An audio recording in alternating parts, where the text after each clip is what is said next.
This is the lecture in which we study about the significant figure, laws of combination. Okay, now in this part belongs to the 11th class, chapter number first. What is the significant figure?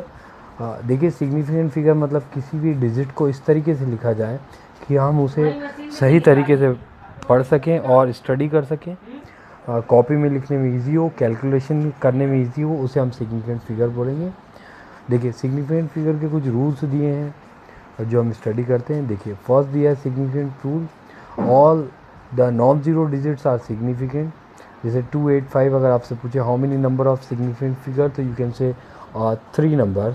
0.25 तो 0.25 में point के आगे जो zero लगा उसकी कोई value नहीं है, जो पॉइंट के पीछे जो वैल्यू लगा उसकी वैल्यूज़ है। देखिए second point, zero proceedings to first non-zero digits are not significant figures. Such zero indicate that the position of decimal point, जैसे 0.0 से लिया है तो देखिए अगर सिग्निफिकेंट फिगर, तो मैंने आपको बताया जहाँ ज़ीरो कैलकुलेट करने में आ रहा है उसे कहेंगे लेफ़्ट साइड्स के ज़ीरो हैं, यानी पॉइंट के आगे जो ज़ीरो हैं या कोई डिजिट के आगे जो ज़ीरो उन्हें कैलकुलेट नहीं किया जाएगा। सेकेंड में दिया है देखो 0.03, तो 0.0 का कोई वैल्यू नहीं है, इसलिए इसमें 3 जो है 1 सिग्निफिकेंट फिगर है। जबकि नीचे 0.0052 दिया है तो 52 the two significant figure. Third वाले में अगर देखिए अगर दो कंप्लीट नंबर है जैसे 2 और 5 है, उनके बीच में अगर जीरो लगा है तो you have to count because it's give the value and position of significant figure. In the fourth rule देखिए सिग्निफिकेंट फिगर, मान लीजिए कि 3 के पहले भी 100 के पहले या 3 के पहले आप देखिए जो एग्जांपल्स दिए हैं यहाँ पे 100 में जो ज़ीरो पीछे लगे उन्हें काउंट करना पड़ रहा है बिकॉज ये 100 को शो कर रहा है ना कि 1 को। इसी तरह अगर मान लीजिए 1 के बाद ज़ीरो लगे उसके बाद पॉइंट जिस जगह पे पॉइंट लगेगा वहाँ तक आपको काउंट करना पड़ेगा सिग्निफिकेंट फिगर। हाँ अगर ये ज़ीरोज़ 1 के आगे होते हैं, लेफ़्ट साइड में होते तो काउंट नहीं करते, बट राइट साइड के जो ज़ीरोज़ हैं उसको आपको काउंट करना पड़ेगा because it show the position of digits कि 100th पे, 10th पे कि 1th पे position.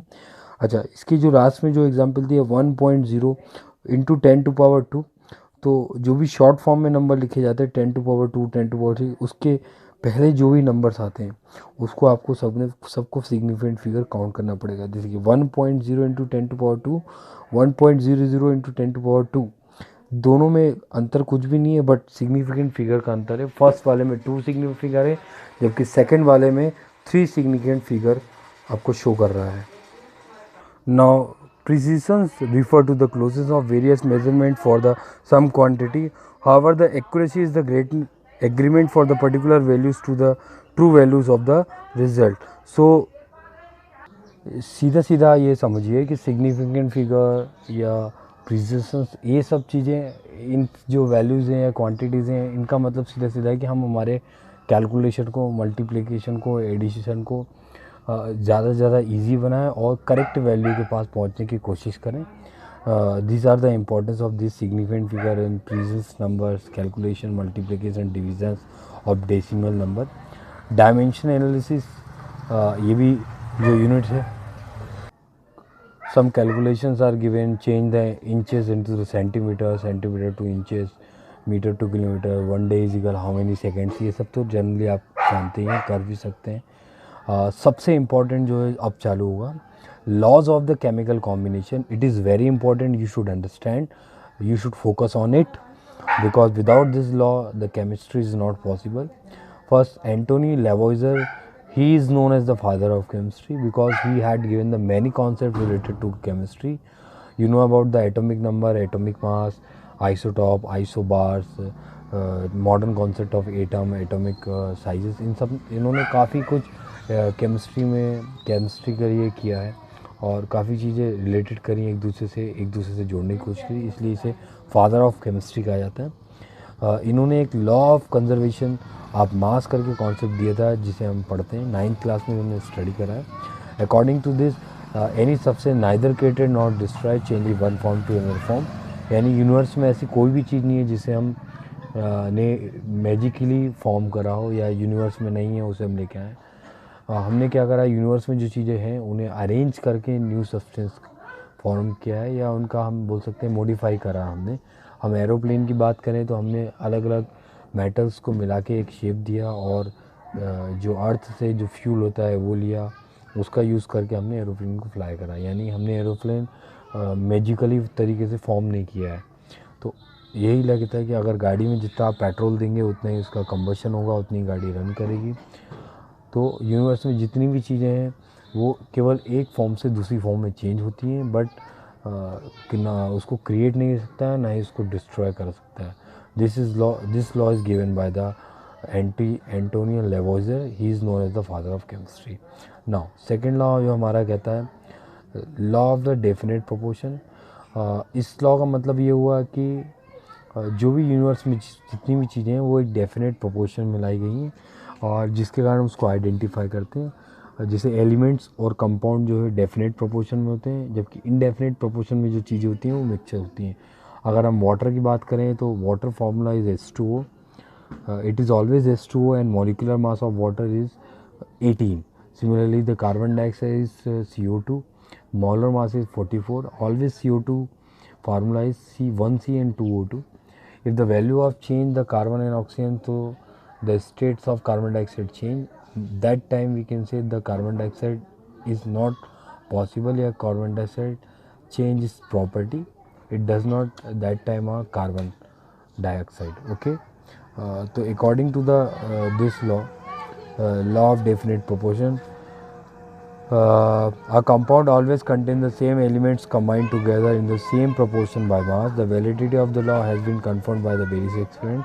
It is sometimes referred to the law of definite proportion. Law of the multiple proportion given by the Dalton. According to this law, if the two elements combined in the fixed ratio and it's combined with the third element, so the ratio is always multiple. We can understand with the examples. Some examples देखिए, C plus O2 equals CO2, C plus O reaction CO, then C plus O3 is equal CO3। देखिए तीनों को हम अलग अलग नाम से जानेंगे, जबकि नंबर ऑफ जो सेम एटम्स होने के बाद नंबर ऑफ एटम जो है डिफरेंट है। तो यही डेफिनेट प्रोपोर्शन है कि दुनिया में हर चीज़ का एक constant and definite proportional formula है। उस फार्मूले के अकॉर्डिंग हम चीज़ों को आइडेंटिफाई करते हैं, उसी के अकॉर्डिंग हम स्टेट्स के बारे में शो करते हैं। अगर फार्मूला चेंज हुआ दैट मीन्स उसकी physical and chemical property change हो जाएगी, that is a definite proportion law. और लॉ ऑफ मल्टीपल ये कहता है, जैसे वन सेकेंड इक्वेशन देखेंगे, one carbon plus one oxygen अगर देखें तो कार्बन का जो एटॉमिक मास होता है दैट इज़ 12, कार्बन का जो एटॉमिक मास होता है 12 एंड ऑक्सीजन का 16। सेकेंड वाले में अगर देखें तो 12 प्लस 16 जो हुआ है ये कार्बन मोनोऑक्साइड है। फर्स्ट इक्वेशन में अगर देख रहे हैं तो कार्बन का मास 12 ही रहेगा, बट ऑक्सीजन का मास जस्ट डबल, 16 टू जो 32 हो जाएगा। इसी तरह in third equation you can see the 12 and 16 3 जा 48। ओके, तो तीनों एग्जांपल्स आपका क्लियर है कि अगर ऑक्सीजन बढ़ रहे हैं तो उसका मास मल्टीपल हो रहा है। तो this is the law of multiple. when two elements combine with the third element, the always mass is in form of multiple. So that's why its law is the multiplication law or multiple law. ऐसा नहीं कि third element अगर मिला तो मास 16 था तो third element मिलने पे 12 हो जाएगा या 14 हो जाएगा या 28 हो जाएगा या 18 हो जाएगा। मास हमेशा मल्टीपल फॉर्म में ही ऐड होता है। This is the law of multiple. Next law, Lucek's law of the gaseous volume. It means if two gases are combined and we get the product in form of gas, then this law apply.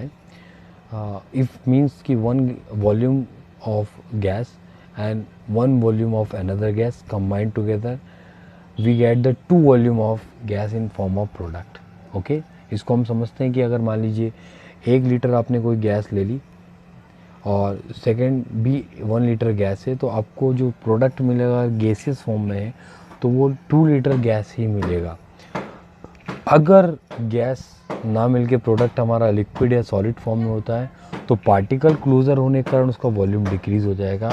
तो हम ये नहीं कह सकते कि law fail हो गया, हम ये नहीं कह सकते हैं कि जो लॉ ऑफ कंजर्वेशन यहाँ पे एप्लीकेबल नहीं होगा, क्योंकि लॉ ऑफ कंजर्वेशन कहता है कि अगर 1 लीटर कंबाइंड हो रहा है तो 2 लीटर प्रोडक्ट मिलना चाहिए। बट अगर प्रोडक्ट की स्टेट चेंज हो गई गैसेस रिएक्टेंट थे बट प्रोडक्ट अगर लिक्विड फॉर्म में हो गया तो डेफिनेटली वॉल्यूम डिक्रीज होगा, तब भी जो प्रपोर्शन होगा वो कांस्टेंट होगा। This is the law of Gay-Lussac. समझ में आ रहा होगा आपको। अगर दो गैसेस कंबाइंड होने वाला है पर प्रोडक्ट भी अगर गैस है तो सेम क्वांटिटी मिलेगी, बट अगर प्रोडक्ट रिएक्टेंट होगा, प्रोडक्ट लिक्विड होगा तो डेफिनेटली वॉल्यूम कम होगा। और कम होने का हम ये नहीं कहेंगे कि लॉ फेल होगा, यहाँ भी डेफिनेट प्रोपोर्शन होगा बट क्वांटिटी कम हो जाएगी। This is the law given by the Gay Lussac. Okay, देखिए hydrogen and oxygen react together through form water, तो volume should be 150 ml, but the state has changed because the hydrogen and oxygen are in gaseous state, but product of water is in liquid state, so volume decrease. Avogadro's law, it is related to the volume. According to the Avogadro's law, all the gases, all the product volume directly proportional to the number of moles. Okay, see that volume is directly proportional number of moles. Number of moles मतलब ये हम पढ़ेंगे moles क्या होता है कि किसी भी कंपाउंड का वॉल्यूम उसके नंबर ऑफ मोल्स पे देखिए। जैसे मान लीजिए एक क्लास में 10 स्टूडेंट्स हैं और हमें लड्डू बांटना है, तो हमें 10 स्टूडेंट्स को लड्डू बांटना पड़ेगा। उसी तरीके से कोई भी गैस के अंदर जितने पार्टिकल प्रेजेंट है उसके हिसाब से हमको कंटेनर लाना पड़ेगा या उसके हिसाब से हम कंटेनर प्रोवाइड करेंगे। तो जिस तरह पानी अगर 1 लीटर है हमारे पास तो हमें 1 लीटर का यूटेंसिल लेना पड़ेगा। हाफ लीटर का अगर लेंगे तो वॉल्यूम उसके अंदर नहीं बनेगा। इसी तरीके से कोई भी ऑब्जेक्ट का जो वॉल्यूम होता है वो उसके नंबर ऑफ़ पार्टिकल्स के ऊपर डिपेंड करेगा। जितने नंबर ऑफ़ पार्टिकल्स होंगे उतने ही उसका वॉल्यूम होगा। पॉलीएटॉमिक एंड डायएटॉमिक से मीन्स होता है कि some molecules exist in form of the polyatomic form like P4S8। Phosphorus में 4 एटम मिलके एक मॉलिक्यूल बनाते हैं, जबकि सल्फर में 8 एटम मिलके एक मॉलिक्यूल बनाते हैं, इसलिए P4S8 लिखा जाता है। जबकि डायएटॉमिक की बात करें O2, N2, F2, Cl2, ये डायएटॉमिक होते हैं। इनमें 2 एटम्स मिलके एक मॉलिक्यूल बनाते हैं। जबकि अगर हम मोनोएटॉमिक की बात करें तो जितनी मेटल्स है आयरन, कॉपर, निकल, कोबाल्ट, ये सब मोनोएटॉमिक होती हैं। ये सिंगल एटम की फॉर्म में एग्जिस्ट करते हैं because they are in solid state. जबकि जो मोनोएटॉमिक की डायएटॉमिक की फॉर्म में होती हैं वो मोस्टली इन गैसेस स्टेट। जबकि अगर हम बात करें पॉलीएटॉमिक फॉर्म में कि तो वो एलोट्रॉप फॉर्म में पाए जाते हैं। जैसे कार्बन अगर बात करें, डायमंड और ग्रेफाइट, ये एलोट्रॉप है। फास्फोरस की बात करें, एलोट्रॉप है। सल्फ़र अपने आप को स्टेबल करने के लिए S8 फॉर्म में मिलता है। मैंने आपको पहले ही बताया था कि जो Lavoisier known as the father of chemistry, उन्होंने कई सारी डिस्कवरीज करी थी। Proust, Dalton, Rutherford, J Thomson, इन्होंने अपने अपने एटम से रिलेटेड मॉडल देने की कोशिश करी। और सबसे सक्सेसफुल मॉडल जो दिया था, जो थ्योरी और कॉन्सेप्ट दिया था, वो डाल्टन ने दिया था। Dalton atomic theory is acceptable because the postulates belong to the atom mostly are correct. In 1808, Dalton proposed that some concept related to the matter and atom. First, matter consists of indivisible part is atom. The smallest part of substance is known as the atom. All the atoms of given elements have the identical property, including the identical mass. Atom of different elements, different masses. The compound are formed when the atom of different elements combined in the fixed ratio. Fourth, the chemical reaction involve the reorganizations of atoms. These are neither created nor destroyed. And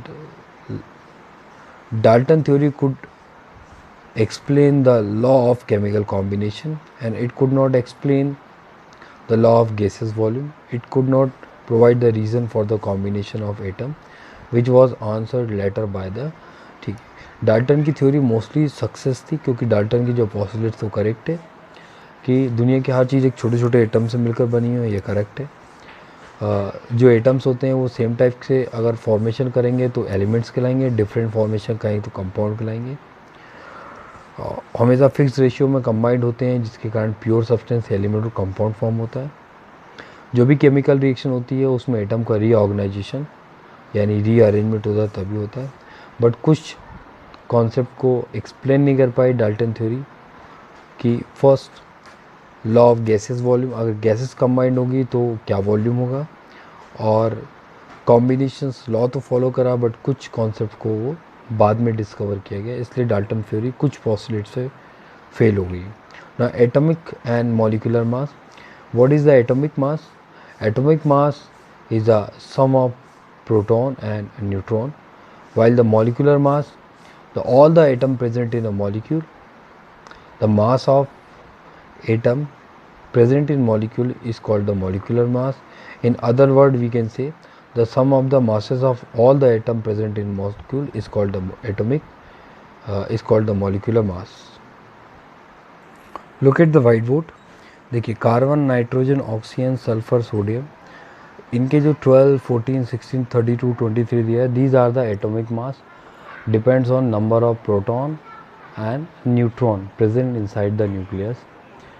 आपने पढ़ा होगा atomic mass is the sum of number of proton and neutron present in nucleus. तो 12 means 6 proton and 6 neutron, 14 means 7 proton and 7 neutron, 8 proton and 8 neutron, 16 proton and 16 neutron, 11 proton and 12 neutron. These are the atomic masses of element. Now with the help of atomic mass we get the molecular mass. For example, carbon dioxide, 1 carbon mass is 12, 2 oxygen, 1 oxygen mass is 16 multiplied by 2, then we get the total mass 44 of CO2. Similarly in H2O, mass of 1 hydrogen is 1, so there is 2 hydrogen, so multiply by 1 multiply by 2, and mass of 1 oxygen is 16, so we add all the masses, we get 18 mass of the hydrogen. Isotopes, you know, the same atomic number but different atomic mass, they are known as the isotope, and isotopes also plays in the same position of relative element. For example हमने पढ़े carbon के जो isotopes हैं या chlorine के जो isotopes हैं, उनके लिए भी पीरियोडिक टेबल में वही पोजीशन है जो उनके मेन एलिमेंट्स के लिए हैं। ओके, अब हमने नीचे कुछ टर्म दिए हैं मॉलिक्यूलर मास, तो वही सेम कंडीशन देखिए CH4 में 1 कार्बन और 4 हाइड्रोजन है, तो 1 कार्बन इज़ 12 एंड 4 हाइड्रोजन के लिए 4 एटम हुआ, देन वी गेट द 16। तो जनरली आप इसे मल्टीप्लिकेशन और एडिशन करेंगे तो यू गेट द मॉलिक्यूलर मास। किसी भी मॉलिक्यूलर फार्मूले को लिखकर आप इंडिविजुअल एक एटम का एटॉमिक मास का मल्टीप्लाई कर दो उसमें नंबर में, then you get the molecular mass. Average atomic mass, देखिए ये एवरेज जो एटॉमिक मास होता है इसे निकालने की एक ट्रिक है, न्यूमेरिकल से मैं आपको समझाऊंगा। फार्मूला मास जैसे NaCl अब में 1 सोडियम एंड 1 क्लोरीन है, डेट इज़ फार्मूला मास।